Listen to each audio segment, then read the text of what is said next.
Good evening and welcome to IHW Council's special web series on women's health, Start Supporting Treatment in Assisted Reproductive Therapy. I'm Anisha Nair Thapan and you're watching our exclusive show on women's health supported by Bharat Serums and Vaccines under its Public Awareness Initiative. With the second wave of the COVID pandemic behind us and vaccination rapidly catching pace, restrictions on movement have been eased by the government in most areas where the positivity rate is under control or less than 5%.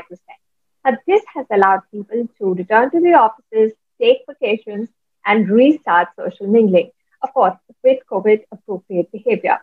Because there is one thing that this pandemic has taught us that we cannot put our guards down. We have to ensure masking, washing hands, and social distancing. This is also a reminder to put our health first before anything else. Now, the resumption of the pre corona lifestyle has given wings to the dreams of many people who were in despair for some time, as some of their longings and dreams had suffered a setback because of the many restrictions of the lockdown and the fear about COVID 19. I'm talking about couples who dream about starting their family but are unable to do so because of infertility. Infertility over the years has emerged as one of the most common health issues that many young couples have been facing. According to the Indian Society of Assisted Reproduction, the infertility affects about 10 to 14% of the Indian population. The scenario is even worse in cities where one in every six couples is impacted.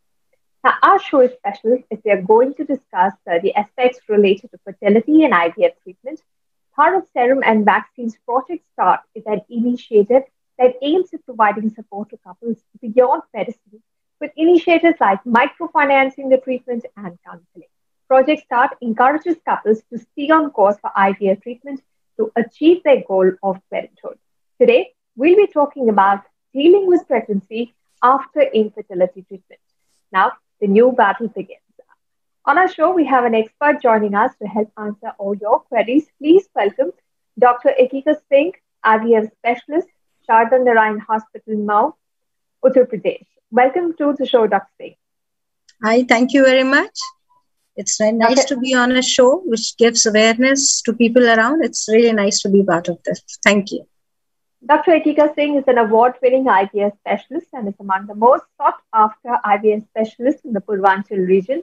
A veteran obstetrician and gynecologist with a specialization in ART and IVF, she has partnered with India's leading chain of IVF centers, Indira IVF, to focus on the purpose of helping childless couples conceive. Now, before I begin the conversation, I would like to request all our online viewers to send us your questions. Do type it in the comment box, and we will try to answer as many of questions as we can over the next 30 minutes. Do put in your details, as much specific medical history as you can in your questions so that Dr. Ekika can answer those questions in a holistic fashion. And do like and comment with your feedback and share the special show on your wall or with your friends if you think they'll be benefited by it. Thank you so much, Dr. Singh, for being with us. Now, I'm going to, we have a topic about managing pregnancy post-infertility treatment. But first up, I just want to understand how things are going now that the second wave is behind us. Have you restarted your clinic? Are you undertaking ART procedures, and what safety measures are you taking?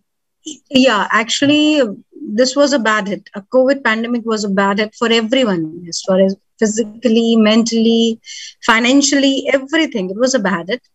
And yes, the procedures are upcoming now. People have started doing their ART practices, and there are a lot of cautions and precautions we are taking. Foremost, first and foremost, everyone wants to know whether the place is secure and safe where they are going. So, all those ICMR protocols and everything else is being followed at all the places for the patients. And the most favorite question patient asks is, Madam, can we get ourselves vaccinated while undergoing ART treatment? So I want to tell everyone around, all the viewers here, that yes, you can get vaccinated, and that comes first before anything. And even if you are undergoing a treatment, or maybe even if you are taking your injections or anything like that, even during that period also, you can go and get yourself vaccinated. Okay. So with vaccination coming up and a lot of awareness, things are somehow coming back to life. Not that much, but yes, it has started up. So you're saying that nobody has to manage their schedules for vaccination. They can still go ahead with the treatment. Yeah, I mean, vaccination is like, since I see the Purvanchal and the place Varanasi and the place where I belong, they're quite small places, but government is really active and vaccination is there. So with vaccinations, we are definitely saying less of the problems. So with vaccination, yes, we can go ahead with the procedures. All right. Uh, there is also a lot of rumor mongering happening with this vaccination, specifically with its impact on fertility. Would you like to say a word or two there? See, when vaccination and rumor are, when you take them hand in hand, there are so many things which come up. People talk so many things. Sometimes no vaccine can cause fertility. Vaccine can cause less sperms and all that. But these are all rumors. But no, definitely vaccination is not going to cause any of these kinds of problems. So instead of listening to 10 people around and just taking WhatsApp messages for granted, it is better to go on the sites, look for the benefits, and talk a person who is educated enough and who is well informed and who knows about it, and then decide what to do or not to do. Yes, I think it's best to talk to your doctor to get all the doubts clarified. Dr. Singh, I want to understand from you, are pregnancies post IVF any different from regular pregnancy, or are they special? Yeah, actually, pregnancy post IVF, the difference is, if you ask, I can tell it in both the ways, physiologically and pathologically, and even mentally. See, when a female gets pregnant after an ART treatment, specifically if it's an IVF treatment, when they get pregnant, they have lots of myths attached with it. So before coming to pathological problems which can come in ART pregnancy, I would like to clear these myths of the ladies. They feel the day the embryo is transferred, it's all done. Now they should not get up from their beds. They should lie on the bed all the time, otherwise embryo will come out. Even if they walk, embryo will come out. Even if they do some work, some household work, there will be a problem. So if they're a teacher, they have to take total 9-month bed rest. If they are any worker or anybody else, they just don't need to work. So this is something which is not there. Please, once the embryo is transferred and once your pregnancy is positive, there are few cautions which you have to take, but otherwise you should lead your life as normally as any other pregnant lady is leading. You are not supposed to lie down on bed 24/7. You are not supposed not to do any household work, or you're not supposed not to go to your daily regular activity, whichever you are doing, whether you are a housemaker or whether you are a working lady. But with few cautions and precautions, you should continue with everything. Whatever medication is being given to you, you should take those medications. If you have any kind of a problem in between, it is good to consult your doctor and then change the medication. Starting any medication on anybody advice should not be done. So these are few tips which I would like everyone to definitely understand. And yes, there might be later on as the pregnancy goes, there are few things which does happen. So this is on the mental part which I want everyone to understand. After ART pregnancy, in first 3 months, sometimes they might have some spotting or bleeding per vagina. For that, once again, I would like to say, don't get panicked. Consult your doctor, consult your specialist. They will give you medicines, or if they advise you, now this is the time that you have to go on complete bed rest, you should go on bed rest. Otherwise, see, ART pregnancies, sometimes these are even elderly ladies who are more than 40 or 45 or maybe 38, 35. So elderly pregnancies do come with some complications later during in pregnancy. So they might have chances of developing diabetes during pregnancy, might have chances of developing hypertension during pregnancy.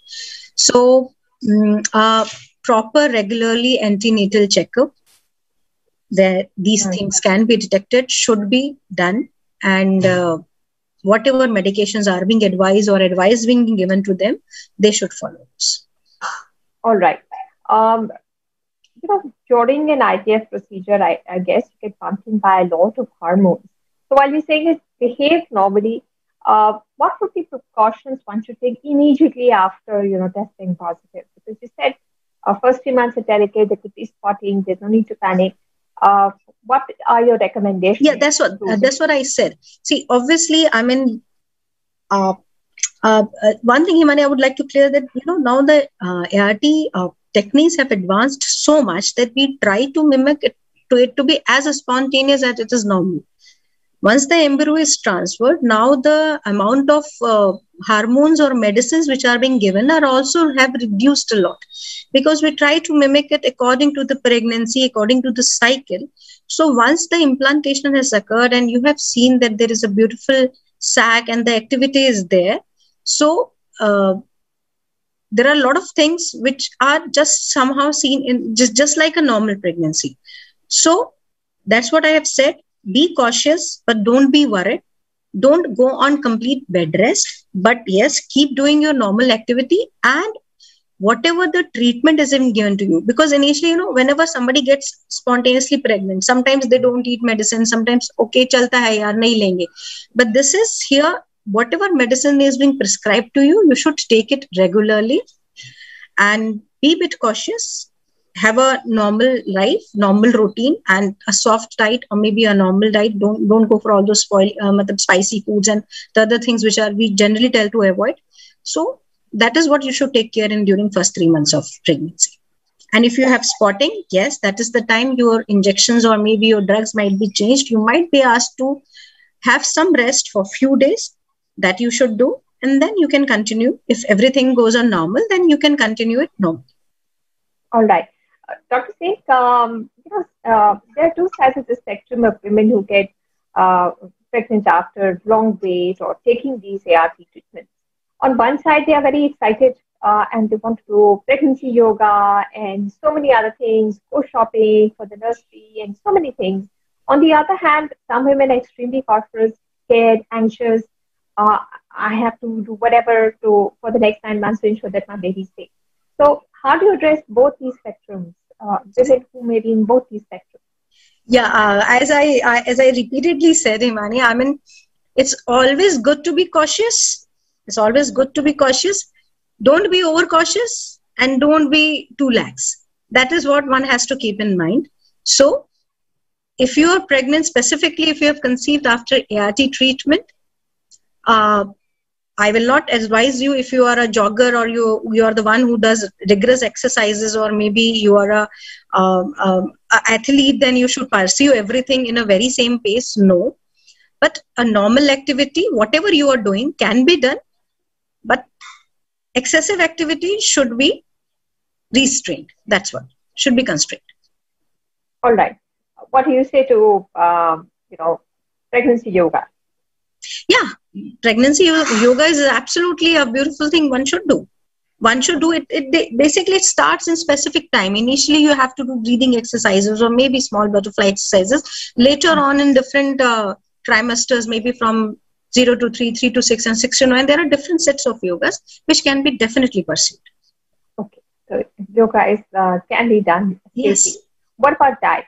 You spoke about gestational diabetes or hypertension. If women at advanced stage are pregnant and they want to avoid these in the late stages of the pregnancy, what would the diet tips that you would give? Diet should be as such also in general for every pregnant woman, be it conceived normally or be it through ART. It should be low glycemic and high protein, high iron, protein rich diet. So as far as our Indian habits are concerned, and specifically in the area where I belong to, Purvanchal, they love to eat more of rice. So that is what I generally tell them to avoid it once we see, or maybe by the test we find that there can be chances that later on she might develop gestational diabetes. So there are things which we tell them. We tell them chili, chawal, aloo band karne ka. Means anything which is sugary, which have more glycemic index should be avoided. Anything which is proteinaceous, healthy, and then your dry fruits, seasonal fruits, then proteins, and even chicken and fish, milk, and leafy vegetables. These are the things which we tell them to take on regular intervals. And then according to the trimester of pregnancy, according to the need, the calorie needs, it can be divided and can be, told by the dietitian or nutritionist how to take it. All right. Dr. Singh, we started receiving some messages from all those who are watching you on Facebook. So a Facebook user is asking, does IVF work at the age of 37? Yes, it does. It does wonder at the age of 37 also. Okay. But should this be the first resort for somebody who's 37? I mean, is that the only way to go, or can they try on their own? Did you say 37 or 47? 37. 37, they can have their own spontaneous pregnancy also, or IVF can be done with their own eggs also. It entirely depends on their ovarian reserves, the number of follicles which are there in their ovaries, and if they meet any good IVF specialist, they can find out all those things and can arrange the protocol which is best for them. All right. Another Facebook user is asking, after tube ligation done, can one get pregnant, and how much gap should one keep for the second delivery after a C-sec has been done? Okay. The first answer, if the tubes are ligated, if both the tubes are ligated, one cannot get pregnant spontaneously. One has to follow ART technique, and that is IVF. That's the only reason why IVF was started. Your tubes patency is absolutely important for spontaneous delivery. So if your tubes are not patent, or maybe both the tubes are cut or ligated because of any reason, then the only resort left is an IVF treatment for you. Second, you said about the cesarean section, how much time gap should be there? It should be minimum gap of 2 to 2.5 years, which is very healthy for the lady to recuperate and build up everything which is there, which is being lost, and then a good gap for the child care also. So minimum 3 years gap is being advised. And you would advise this for all types of pregnancy? Yes. Okay, why is this gap recommended? Yeah, the gap is mentioned for two reasons. See, the fetus is like a saprophyte in mother's womb. So there are a lot of things which the fetus takes from the mother during those 9 months. So there might be depletions of the stores. So to rebuild the stores, to rebuild your all things, to rebuild the reproductive things, and then to have a spacing in child so that a proper care can be given, this 3 years of gap is being advised worldwide, specifically in our country, ICMR and everyone, we advise this. 3 years gap means the third baby should be in the 3rd year. So maybe, you can start thinking of pregnancy after your first child is 2 years, and then you continue for those 9 months. So it comes out to be 3 years. 3 years, sorry. All right. And you said that during the pregnancy, the baby takes a lot from the mother. So how does the mother ensure that the baby gets all that is required during the pregnancy? Especially if you've undergone an IVF treatment. See, the one thing which is there, which is, a beautiful science by what they say, by God. It's a beautiful science by God. The fetus which is inside the womb will take everything possible from the mother, even if she's from a family where she will not be getting that much of nourishment. So that is said, the fetus compromises later than mother. So generally in our country, if you see, there are a lot of females who have anemia. So during pregnancy, their anemia increases. But the child which is born might not be that anemic. So the reason being, everything which is required by the child is being taken by the child, by the fetus inside. So mother has to recuperate that. For that, she has to, have a good nutrition, have a proper medications. And if she keeps both these things hand in hand, the mother will also be fine and the baby is also fine. The calorie intake also increases during pregnancy. A lot of calcium intake and iron intakes are the two things which even with the diet also sometimes are deficient. So that is the reason why calcium tablets and maybe you can say iron tablets are given at least for minimum 3 to 4 months during the 9-month period of your pregnancy. And of course, folic acid, right? Yes, without fail. For the first 3 months, if somebody comes to me, they don't have any nausea, vomiting, which is the phenomena, which is physiological phenomena in pregnancy. If they don't have that, they don't want to take anything. The one thing which generally all of us must advise, and we must be advising also, take 1 simple folic acid daily, which is the must, should be taken. Okay. Must from our side. Yeah. Okay. Dr. Singh, we've received another question from a Facebook user. She says, I am 41 years old and my husband is 46 with teratospermia. Our egg pickup results have given two embryos, grade A and grade B, respectively. What will be the success rate of IVF? See, if you have two embryos, one grade A, one grade B, these are good embryos. Grade A embryos are pretty good, and grade B embryo also give a good success. So keep your finger crossed, and I just hope, I mean, wherever you are doing, you should get a good success. It is equivalent to what anybody else get.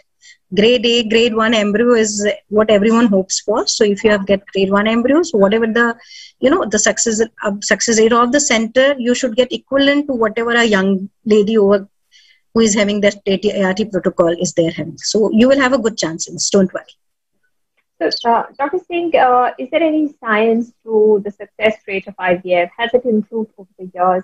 Is it different for somebody who's under 35 or more than 40? Could you explain how success rates are calculated? Yeah, actually, when it started in the beginning, it started long back. From that time till now, there are a lot of advancements in ART protocols. There are a lot of, add-on procedures which can be done on the very embryo. Previously, there were protocols like fresh transfer. I mean, you stimulate and you transfer immediately in the same cycle. But now the freeze-all protocol has come. A freeze-all protocol means you stimulate if you feel like that the hormonal values are very high and if you transfer now, then chances might be less. So you can freeze and transfer again. Beside that, we have now a new technique called laser-assisted hatching. So laser hatching can be done on embryos. Now the embryos can be transferred in blastocyst stage. Blastocyst stage is what? Blastocyst stage is the state of the embryo from where every part of the body organs start forming. So you grow the embryo till that stage in your lab.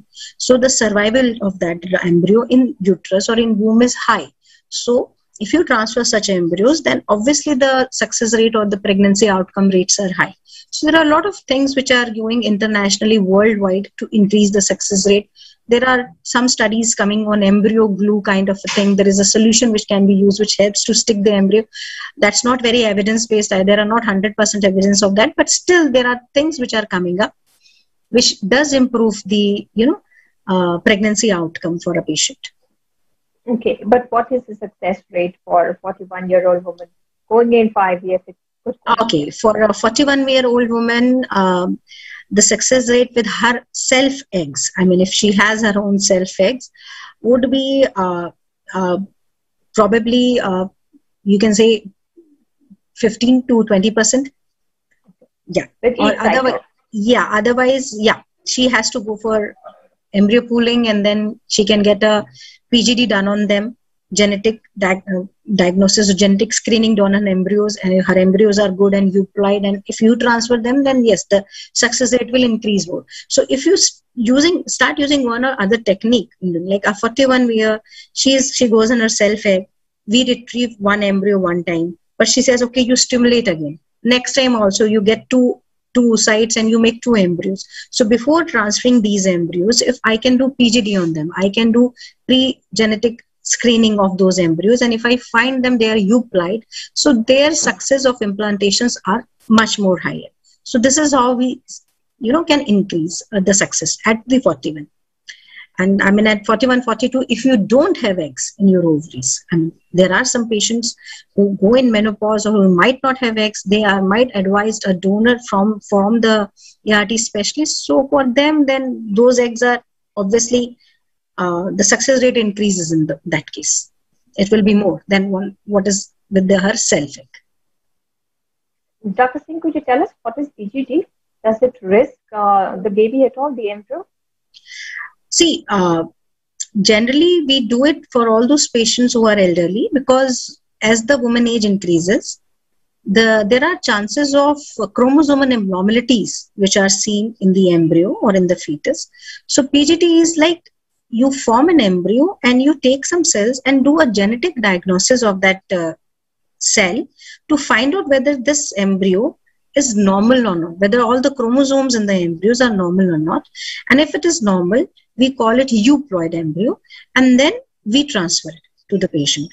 And there are couples who have some genetic disorder in them, or maybe run in family, specifically if you see contiguous marriages, or if they had a history of a baby who had Down syndrome or any other syndrome.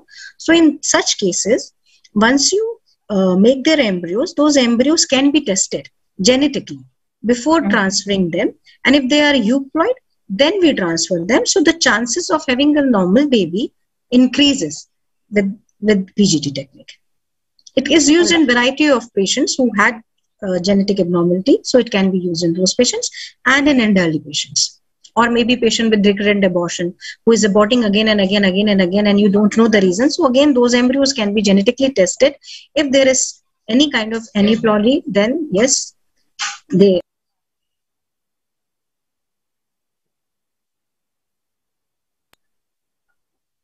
Right. So you are saying that genetic testing is also a good option. Yeah, not in all the patients, but in specific patients where it is required, where it should be done. Okay, we've got another question coming in from a Facebook user. Why does the embryo leave its wall space in the uterus after IVF and embryo transfer? What can be done medically to keep it intact in the uterus wall? I think she's talking about implantation. I had miscarriage after 6 weeks of IVF transfer, though I was on complete bed rest under the doctor's supervision. This is something that happens to people. The egg pickup is done, the embryos are formed, the transfer is done, and then there is no success in pregnancy. There's what some people term as implantation failure. So she's trying to understand why has this happened. You spoke about that embryo glue. What is that? Could it help somebody like that? Yeah, actually, this is quite a term. There are few studies.